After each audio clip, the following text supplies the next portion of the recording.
Julius Evola, cabalgar el tigre. 4. De los precursores a la juventud perdida. Es necesario constatar desde ahora que existe una corriente de pensamiento y una historiografía cuya característica ha consistido en presentar este proceso, al menos en sus primeras fases, como algo positivo, como una conquista. Esto es otro aspecto del nihilismo contemporáneo, con el trasfondo de una especie de euforia del naufragado inconfesada. Se sabe que desde el siglo de las luces y el liberalismo, hasta el historicismo inmanentista, primero idealista, luego materialista y marxista, esas fases de disolución han sido interpretadas y exaltadas como las de la emancipación y de la reafirmación del hombre, del progreso del espíritu, del verdadero humanismo. Veremos más lejos en qué medida la temática de Nietzsche relativa al periodo postnihilista padece en sus peores aspectos de esta mentalidad. Por el momento es conveniente precisar el punto siguiente. Ningún dios ha atado jamás al hombre, no solo el despotismo divino es una invención fantasioso, sino también, en amplia medida, aquel que según las interpretaciones iluministas habría proporcionado al mundo de la tradición su organización, recibida de lo alto y dirigida hacia lo alto, su sistema jerárquico, sus diferentes formas de autoridad legítima y de potencia sagrada. Todo este sistema, por el contrario, hallaba su fundamento verdadero y esencial en la estructura interna particular, las capacidades de recognición y los diversos intereses congénitos de un tipo de hombre ya casi completamente extinguido. El hombre, en un momento dado, ha querido ser libre. Se le ha dejado hacer, incluso se le ha dejado sacar todas las consecuencias de su liberación, según una concatenación rigurosa, hasta que ha desembocado en la situación actual donde Dios ha muerto, Berna nos dice, Dios se ha retirado, y donde la existencia se vuelve el dominio de lo absurdo, en donde todo es posible y todo es lícito. En todo ello solo ha actuado lo que en Extremo Oriente se llama la ley de causa y efecto concordantes, objetivamente más allá del bien y del mal, más allá de todas las moralinas. En estos últimos tiempos la ruptura se ha extendido del plano moral al plano ontológico y existencias. Los valores que habían sido cuestionados ayer, que solamente conmovían la crítica de algunos precursores relativamente aislados, pierden hoy toda consistencia, en la vida cotidiana, para la conciencia general. Ya no se trata de problemas, sino de un hecho consumado que hace aparecer al pozo sin moralista de los rebeldes de ayer como anticuado y anacrónico. Desde hace cierto tiempo, una buena parte de la humanidad occidental encuentra normal que la existencia esté desprovista de todo verdadero significado y que no deba ser ligada a ningún principio superior, aunque se ha arreglado para vivirla de la forma más soportable y menos desagradable posible.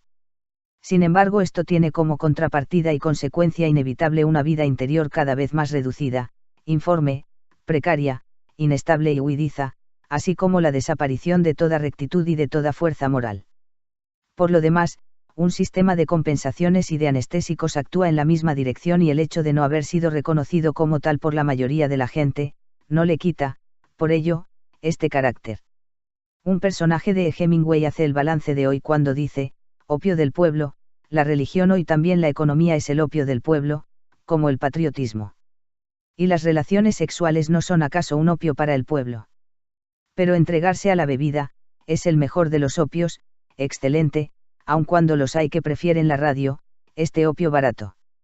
Sin embargo, cuando se presiente esta verdad la fachada tambalea, el entramado se disloca y, tras la disolución de los valores, llega un momento en que se denuncian todos los sucedáneos a los que se recurría para suplir la ausencia de significado de una vida abandonada a sí misma. Entonces aparece el tema existencias de la náusea, del asco, del vacío sentido tras todo el sistema del mundo burgués, el tema del absurdo de toda la nueva civilización impuesta a la tierra. En aquellos cuya sensibilidad es más aguda, se constatan diversas formas de traumatismos existenciales, se ven aparecer estados que se han calificado de espectralidad del devenir, de degradación de la realidad objetiva, de alienación existencias. Aquí igualmente conviene observar que se pasa de experiencias esporádicas de algunos intelectuales y artistas de antaño, a formas de comportamiento que caracterizan, de una forma habitual, ciertas tendencias de las últimas generaciones en su conjunto. Ayer aún se trataba de escritores, pintores y 11 poetas malditos que vivían la desbandada, frecuentemente eran alcohólicos y mezclaban el genio con un clima de disolución existencias y con una revuelta irracional contra los valores establecidos. El caso de un Rimbaud es típico, su suprema forma de revuelta fue la renuncia a su propio genio, el silencio, el zambullirse en la actividad práctica llegando incluso hasta a buscar el lucro. Otro caso es el de Lautréamont, que fue empujado a la exaltación morbosa del mal, del horror, de la elementalidad informe por el traumatismo existencias, Maldoror, el héroe de sus cantos, dice, he recibido la vida lomo una herida y he prohibido al suicidio sanar la cicatriz.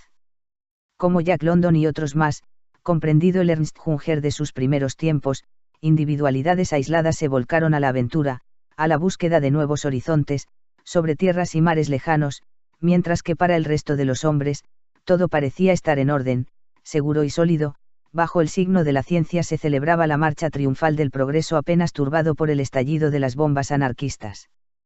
Tras la Primera Guerra Mundial, procesos aparecidos habían comenzado a desarrollarse, anunciando las formas extremas del nihilismo. En un primer momento, estos fenómenos precursores continuaron quedando al margen de la vida, en la frontera del arte. El más significativo y radical fue el dadaísmo, conclusión de los impulsos más profundos de los que se habían alimentado los diversos movimientos artísticos de vanguardia. Pero el dadaísmo niega las categorías artísticas mismas. Aspira a traducir en formas caóticas una vida desprovista de toda racionalidad, de todo lazo, de toda coherencia, tiende a aceptar, incluso a exaltar lo absurdo, lo contradictorio, lo que no tiene sentido ni fin y a asumirlos como tales. Temas análogos fueron inmediatamente recuperados, en parte, por el surrealismo cuando éste rechazó adaptarse a la vida en las condiciones irrisorias de toda existencia aquí abajo. Esta vía fue seguida algunas veces consecuentemente hasta el final por algunos surrealistas como Bage, Crevel y Rigaud, que se suicidaron. El último además había reprochado a los otros no saber hacer nada más que literatura y poesía. Por último, cuando Alteza Brckton, aún muy joven, declara que el acto surrealista más sencillo sería bajar a la calle y disparar a los transeúntes al azar, anticipaba solo lo que algunos representantes de las últimas generaciones debían realizar más de una vez tras la Segunda Guerra Mundial, pasando así de la teoría a la práctica, y buscando alcanzar, a través de la acción absurda y destructivo, el único sentido posible de la existencia tras haber rehusado ver en el suicidio una solución radical para el individuo metafísicamente solo. Con el traumatismo más violento provocado por la Segunda Guerra Mundial y lo que siguió, con el hundimiento de un nuevo conjunto de valores de fachada, esta corriente se ha extendido efectivamente de una forma característica y casi endémica en la juventud que se ha llamado quemada o perdida y cuyo trasfondo, a pesar de un frecuente y amplio margen de inautenticidad, de pose y caricatura, tiene a menudo el valor de un signo de los tiempos. Son, por un lado, los rebeldes sin bandera, los Young Angry Men, con su furor y agresividad contra un mundo en el que tienen la impresión de ser extranjeros, que no advierten el sentido o donde no perciben ningún valor que merezca que se luche o entusiasme por él. Como hemos dicho, es la conclusión de un mundo en el que Dios ha muerto, de las formas anteriores de revuelta en el fondo de las cuales subsistía, a pesar de todo, como en el mismo anarquismo utópico, la convicción de tener una causa justa para defender, al precio de no importa qué destrucción y de sacrificio de la propia vida. El nihilismo implicaba la negación de los valores del mundo y de la sociedad contra los que se sublevaba, pero no los que empujaban a esta revuelta. En las formas actuales no queda más que la revuelta en estado puro, la revuelta irracional, la revuelta sin bandera. Los Teddy Boys pertenecen a esta tendencia, así como el fenómeno de los Albstarken alemanes, de la generación de las ruinas. Se sabe que unos y otros adoptan una forma de protesta agresiva, que se expresa también a través de explosiones vandálicas y fuera de la ley, exaltadas como actos puros, como un frío testimonio de su diferencia de naturaleza. En los países eslavos son los hooligans. Más significativa aún es la contrapartida americana, representada por los hipsters y la Beat Generation. Se trata igualmente aquí, antes de que actitudes intelectuales, de posiciones existenciales vividas por jóvenes, posiciones de las que un cierto tipo de novelas no da más que el reflejo, formas frías, más descarnadas, más corrosivas que las del equivalente británico, en su oposición a todo lo que es pseudo-orden, racionalidad, coherencia, a todo lo que es square, que parece cuadrado, sólido, justificado, seguro, cólera de estructura sin voz como ha dicho alguien, desprecio por la ralea. Incomprensible que consigue apasionarse seriamente por una mujer, un trabajo o una casa, Norman Podhoretz. El absurdo de lo que es considerado como normal, la locura organizada del mundo normal, parecen a los hipsters particularmente evidentes en el clima de la industrialización y en el ambiente de activismo insensato que reina a pesar de todas las conquistas de la ciencia. Rechazo a identificarse con el medio, rechazo absoluto a colaborar, a tener un puesto definido en la sociedad. Tales son las consignas de estos medios que, por lo demás, no comprenden exclusivamente a jóvenes, sino que agrupan a elementos surgidos de los bajos fondos, las capas sociales más afectadas, pero también a todas las clases. Incluso de las más ricas. Al nuevo nomadismo de algunos se añaden, en otros, el hipsterismo, el alcohol, el sexo, las drogas, la música negra del jazz, la velocidad, e incluso los actos que tienen un carácter de crímenes gratuitos, tales como los que había propuesto Alteza Breton, han servido como medios para soportar, gracias a sensaciones exasperadas, el vacío de la existencia. No se teme nada, se aspira, por el contrario, a recibir terribles golpes del propio yo en experiencias de todo tipo. Norman Mailer. Los libros de Jack Kerouac y la poesía de Allen Ginsberg se inspiran también, en cierta medida, en este clima. Pero esta corriente se había dejado ya presentir en algunos autores llamados con razón los Walt Whitman de un mundo que se hunde y no de mundo optimista, lleno de esperanza y de vida, de la juventud democrática americana. Aparte de un Dos Pasos y de algunos otros de mismo grupo, es el Henry Miller del primer periodo quien puede considerarse con más derecho como el padre espiritual de estas corrientes. Se ha podido decir de él que era más que un escritor o que un artista, una especie de fenómeno colectivo de la época, un fenómeno encarnado y vociferante como manifestación brutal y absurda de la desesperanza furiosa y de horror infinito que se instalaban tras la fachada ruinosa. Prefacio de Trópico de Capricornio, Ediciones Duchine, Paris, 1946. Es el sentimiento de una tabula rasa, del silencio cósmico, de la negación de la liquidación de toda una época. Es un profeta que anuncia el fin del mundo en el momento en que este mundo florece y está radiante, en el apogeo de su grandeza y de su infección pestilente. Es del mismo Miller de quien son estas palabras características: desde el inicio, no he conocido más que el caos, como un fluido en el que se estaba envuelto, algo que inhalaba por las branquias.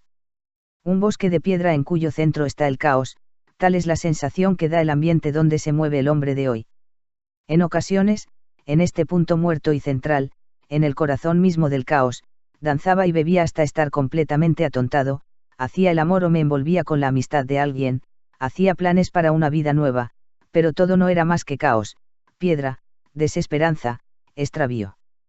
Testimonio que coincide en parte con este, aunque de otro origen. Ora se había ya puesto en la boca de uno de sus personajes: prefiero sentirme quemado por un dolor diabólico antes que vivir en este ambiente de sana temperatura. Mientras se inflama en mí un deseo salvaje de emociones intensas, de sensaciones, una rabia contra esta vida trivial, vulgar, normal, y esterilizada, y un deseo de romper algo, no sé, un almacén o una catedral, o a mí mismo, de cometer locuras temerarias.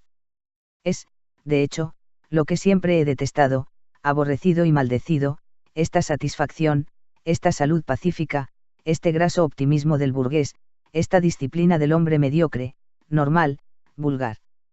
Paul Van den Bos escribe en Los hijos del absurdo: somos fantasmas de una guerra que no hemos hecho de haber abierto los ojos sobre un mundo desencantado, somos, más que cualquier otra cosa, hijos del absurdo. Algunos días el sinsentido nos pesa como una tara. Parece que Dios ha muerto de vejez y que nosotros existamos sin fin. No estamos amargados, partimos de cero. Hemos nacido entre las ruinas. Cuando hemos nacido, el oro se ha transformado en piedra. La herencia de los precursores del nihilismo europeo, en las actuales corrientes de la juventud quemada, se ha traducido pues, en buena medida, en las formas crudas de una vida vivida. Un rasgo importante aquí es la ausencia de cualquier reivindicación revolucionario-social. El no creer que una acción organizada pueda cambiar las cosas, es toda la diferencia que separa a estos movimientos, tanto de los nihilistas de ayer como de los intelectuales de izquierda que hacen el proceso a la sociedad burguesa. Trabajar, leer, prepararse en células, creer, para luego romperse el espinazo: no, gracias, esto no es para mí, dice, por ejemplo, uno de los personajes de J. Kerouac. Tal es el balance de los resultados que han alcanzado prácticamente la revolución de las fuerzas de la izquierda, cuando han triunfado, cuando han superado la fase de la mera revuelta. Camus lo ha puesto bien a las claras: después del periodo de sus ilusiones comunistas, la revolución ha traicionado sus orígenes, instituyendo nuevos yugos, un nuevo conformismo, más obtuso y más absurdo. Conviene no pararse por más tiempo en estos testimonios de una existencia traumatizada, como tampoco sobre los testimonios de lo que se podría llamar los mártires del progreso moderno. Como hemos dicho, no nos interesan más que como índices que marcan los tiempos. Las formas actuales se han degradado también en olas extravagantes y pasajeras. Pero es incontestable el nexo causa necesario que los une al mundo en que Dios ha muerto y no ha sido aún sustituido. Desaparecidas estas formas, surgirán otras homólogas, según las circunstancias hasta el agotamiento del ciclo actual.